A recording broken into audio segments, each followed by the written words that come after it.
તો hello YouTube family, આપણે નીકળી ગયા છીએ સવારમાં કામ પર જવા માટે અને પહોંચી ગયા છીએ ટોલ નાકે. અને ત્યારબાદ આપણે જઈ રહ્યા છીએ સ્માર્ટ સિટીમાં અને પહોંચી ગયા સ્માર્ટ સિટીમાં અને આવી ગઈ છે આપણી સાઈડ અને પહોંચી ગયા શાંતિવનમાં અને લઈ લીધું ડ્રીલ અને કરી નાખ્યા આપણે 10 mm ના હોલ.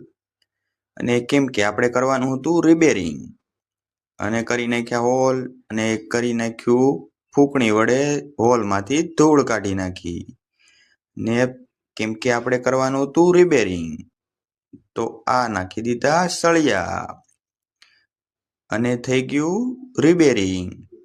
સળિયા નાખીને આજનું કામ થઈ ગયું આપણું પૂરું અને આપણે નીકળી ગયા ઘર તરફ અને પહોંચી ગયા ટોલ નાકે. ને રસ્તામાં આપણને જોવા મળી ગયું આવું કંઈક. કોઈની ખબર હોય તો કમેન્ટ કરજો.